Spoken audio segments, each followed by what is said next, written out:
ईद हो या फिर रोज़े, ख़वातीन मार्केट जाएं शॉपिंग करने के लिए। हर जगह पे फ्रूट चाट को पसंद किया जाता है और बहुत ज़्यादा खाया जाता है। तो अस्सलाम वालेकुम, आज मैं बनाऊंगी फ्रूट चाट जो कि सभी को बहुत ज़्यादा पसंद होती है। और अगर ये यूनिक स्टाइल से बनाई जाए और कलरफुल हो तो क्या ही बात है। तो फ्रूट चाट के लिए हमें जो चीज़ें चाहिए वो है नमक, चीनी, चाट मसाला और टैंग पाउडर। तो 7 फ्रूट मैंने काट के रख लिए, स्ट्रॉबेरी और अमरूद। चने जो हैं वो मैंने उबाल के रख लिए टाइम की बचत के लिए। और दूसरी साइड पे ये है हुबानी की चटनी, थोड़े दिन ही पहले मैंने आपको बनाना सिखाई। साथ कीवी और केले मैंने काटे और साथ में ले लिए अंगूर। और इस चीज़ की आपको कोई डिस्ट्रिक्शन नहीं कि कौन सा फ्रूट होना चाहिए और कौन सा नहीं। जो भी आपके पास इजीली अवेलेबल है आपने वो फ्रूट ले लेना है। तो सबसे पहले केले जो मैंने काट के रखे हुए थे वो इसमें शामिल किए। अब इसमें मैंने उबले हुए चने शामिल कर दिए जो कि प्रोटीन से भरे होते हैं। और साथ ही मैंने एप्पल डाल दिए। एप्पल के छिलके मैंने बिल्कुल भी रिमूव नहीं किए क्योंकि वो भी सेहत के लिए बहुत ही अच्छे होते हैं। तो अंगूर मैंने साफ़ करके धो के रखे हुए थे। तमाम चीज़ें आपने पहले से पानी में भिगो के रखनी है, धो के, क्योंकि गंदी कोई भी चीज़ इसमें शामिल नहीं करनी। और अमरूद जो है वो मैंने 1 कप ले लिया या फिर एक बड़े साइज़ का, तो वो भी इसमें मैंने शामिल कर दिया। और ये जो स्ट्रॉबेरी है कलर के लिए मैंने डाल दी क्योंकि इस वक्त मेरे पास अनार नहीं था। तो कोई इशू नहीं, उसकी जगह पे मैंने स्ट्रॉबेरी डाल दी क्योंकि ये भी बहुत ही कलरफुल है।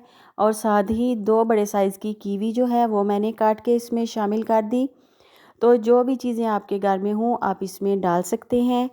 तो मैंने भी ऐसा ही किया है। अनार मेरे पास नहीं था तो मैंने उसको स्किप कर दिया, कोई इशू नहीं। अब 3 बड़े चम्मच जो हैं वो मैंने चीनी के और 1 टीस्पून इसमें नमक शामिल कर दिया और 1 टीस्पून चाट मसाला और 2 टेबलस्पून मैंने इसमें टैंग पाउडर शामिल किया।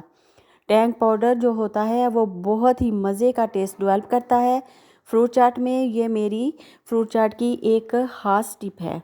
अब इसमें हुबानी की चटनी मैंने डाल दी। थोड़े दिन ही पहले हमने ये चटनी बनाई थी, आपको पता ही होगा, नहीं तो आप मेरे चैनल पे विज़िट करके ये चटनी देख सकते हैं और सीख सकते हैं।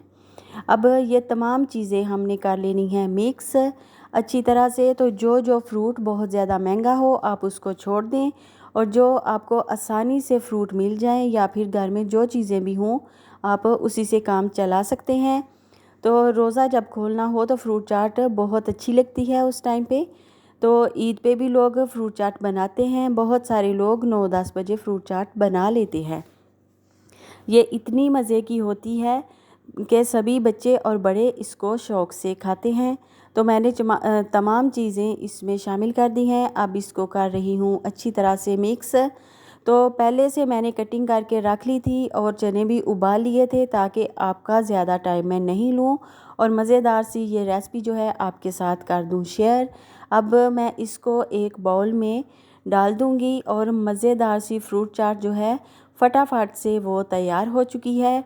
और साथ ही इफ्तारी का भी टाइम होने वाला है। यहाँ मुझे किचन में जल्दी पड़ी हुई है कि जल्दी जल्दी से मैं ये काम निपटा लूँ। तो जी मज़ेदार यमी सी फ्रूट चाट मेरी रेडी हो चुकी है। आप इसको ईद पर बनाएं, रमज़ान में बनाएं, मेहमान आ जाएं तो आप वाह वाह समेटें, तारीफ़ करवाएं आपने इस तरह से फ्रूट चाट बनाएं। तो कैसी लगी आपको आज की ये रेसिपी? थोड़ा बहुत गार्निश भी कर लिया करें, बहुत अच्छी लगती हैं चीज़ें। तो first impression is the last impression, you know very well. तो मुझे रखिए दुआओं में याद, जहाँ भी रहिए खुश रहिए और मुझे करिए सब्सक्राइब। अल्लाह हाफिज़।